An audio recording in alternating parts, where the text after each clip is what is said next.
Hello students, I am Dr. Mamta, your biology mentor. Welcome to Word Students Go. Today we will again discuss the another part of principles of inheritance and variation.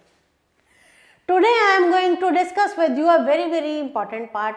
बहुत important topic आज हम discuss करने जा रहे हैं, mutations. Mutation, ये word आपने सुना होगा. म्यूटेशन बायो में बहुत बार यूज होता है. जब भी हम जेनेटिक्स में जाते हैं तो म्यूटेशन एक टॉपिक है which is very important from the examination point of view. Mutation is a phenomena which results in the alteration of DNA sequences. Mutation क्या है? It is the phenomena which result in the alteration of DNA sequences and consequently results in change in genotype and the phenotype of organism. Mutation क्या है?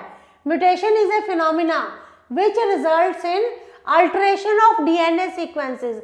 और DNA sequence का alteration हो जाना, sudden change, sudden alteration हो जाना in the DNA sequence of organism and consequently result in changing the genotype and phenotype of organism. तो क्या होता है? Mutation phenomena है जो क्या करता है? Result which results in alteration in the sequences of DNA. DNA sequence में changes आ जाते हैं और इन changes के आने के कारण क्या होता है? That results in change in the genotype as well as in the phenotype of organism. पूरा genotype phenotype organism का change हो जाता है just due to the change in the DNA sequence of an organism. In addition to recombination, mutation is another phenomena that leads to variation in DNA. हमने recombination पढ़ा था. Just in addition to recombination, recombination की तरह ही ये जो आपका mutation है, ये एक बहुत important phenomena है जिससे क्या होता है? It leads to variation in DNA, जिससे DNA में variations आती हैं. तो आपने एक चैप्टर में डिस्कस किया हुआ है कि अब नेक्स्ट चैप्टर जब मैं पढ़ाऊंगी तो मैं आपसे वहाँ बात करूंगी कि one DNA helix runs continuously from the one end to the other in each chromatid in a highly supercoiled form. ये DNA का जो हेलिक्स है वो रन करता है from one end to the other end in each chromatid in a highly supercoiled form. highly supercoiled form में ये आपका रन करता है DNA. Therefore loss or gain, अगर लॉस और DNA आपका एक हेलिकल फॉर्म में रन कर रहा है, इस तरह से आपका DNA रन कर रहा है. अब लॉस हो, डिलीट हो या गेन हो, लॉस हो या गेन हो, लॉस होता है डिलीशन और गेन होता है insertion of A segment of DNA result in alteration in chromosomes.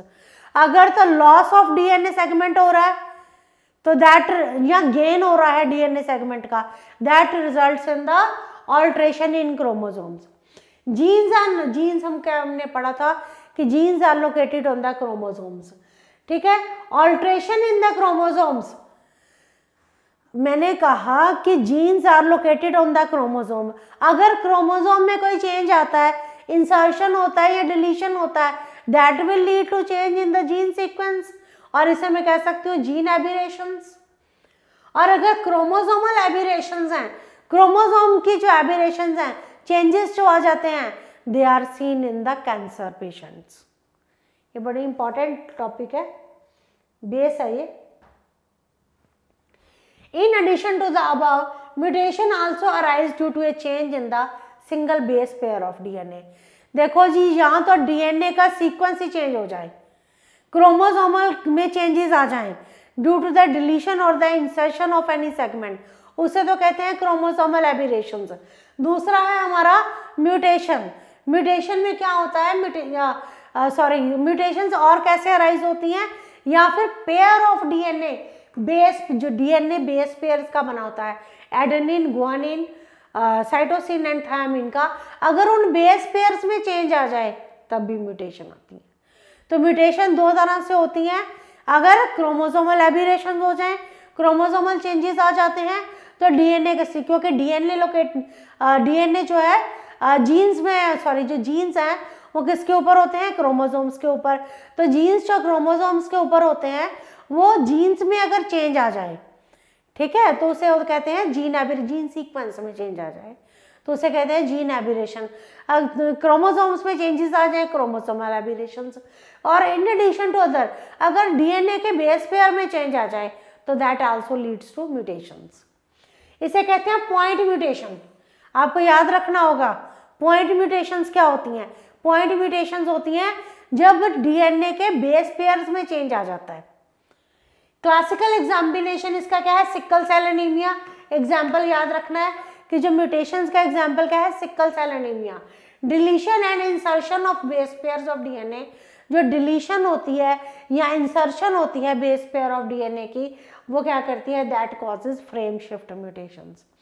तो मैकेनिज्म जो है हम इसको इतना ही अभी इसमें हम डिस्कस करेंगे। आगे देखते हैं क्या है।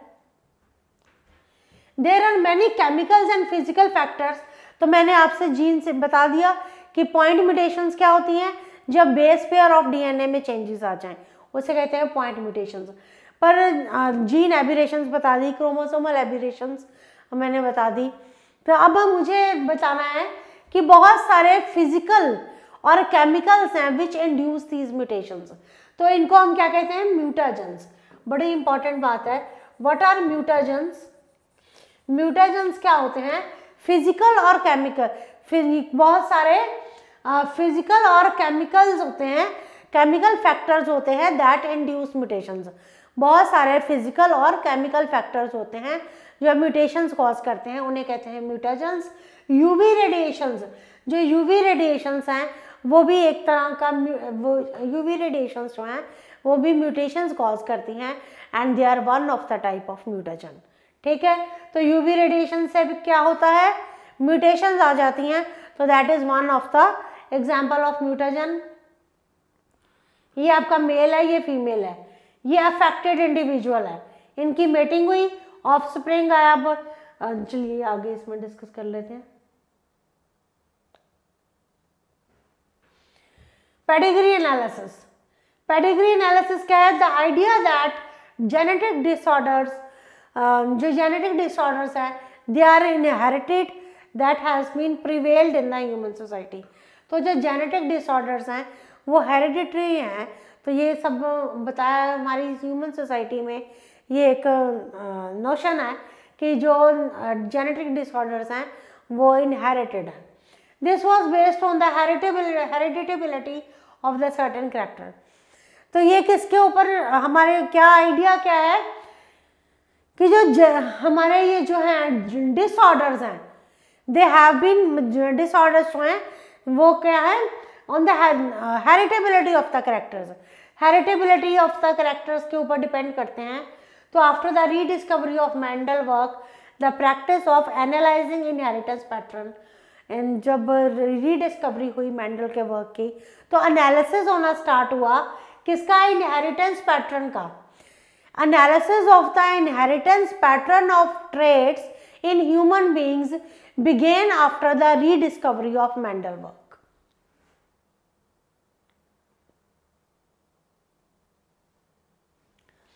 Since it is evident that control crosses that can be performed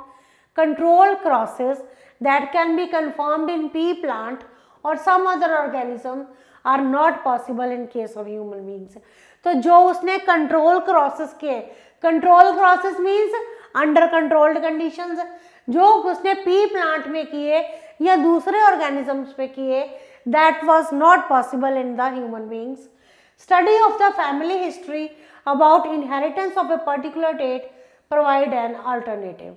तो अगर स्टडी की जाए फैमिली हिस्ट्री की about an inheritance of trait, तो वो एक अल्टरनेटिव है। Such an analysis of trait, in ये जो एनालिसिस है ट्रेट्स का, in several generations of a family, analysis of trait in several generations of a family, that is called the pedigree analysis.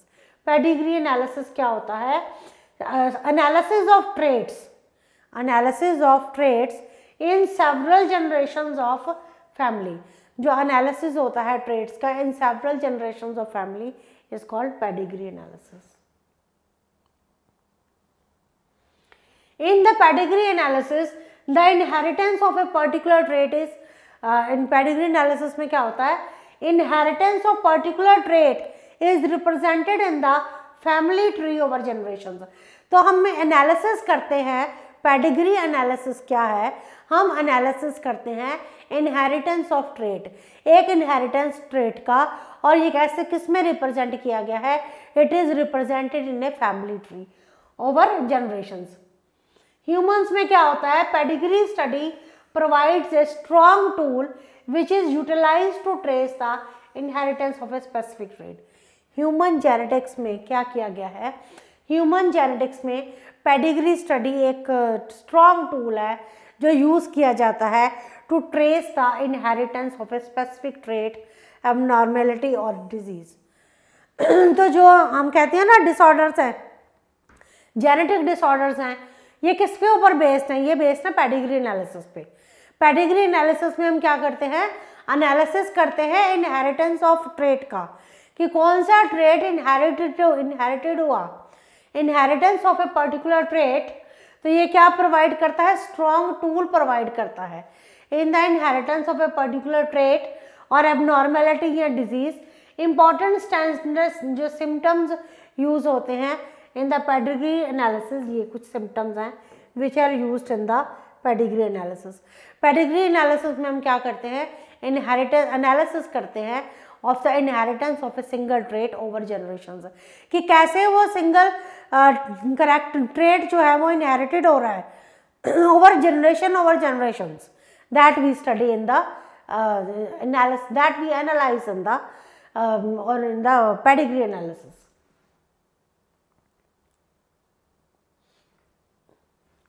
As you have studied in this chapter, each and every feature in an organism is controlled by one or other gene located on the DNA in the chromosome. हमने पढ़ा है कि कोई भी जो feature होता है organism का वो कंट्रोल्ड होता है by the gene, right. DNA जो है, डीएनए क्या है, DNA is the carrier of genetic information. तो डीएनए क्या है, कैरियर है जेनेटिक इंफॉर्मेशन का. So it is transmitted from one generation to the other without any change or alteration. तो DNA क्या है, that is the carrier of information. और ये DNA जो है ये ट्रांसमिट होता है, जा रहा है from one generation to other generation without any change or alteration.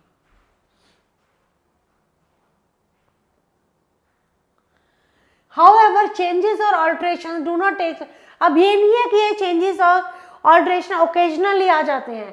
These changes और ऑल्ट्रेशंस इन द जेनेटिक आपके मैटर मटेरियल में, इसे हम कहते हैं म्यूटेशंस. ये जो चेंजेस आते हैं these are known as mutations.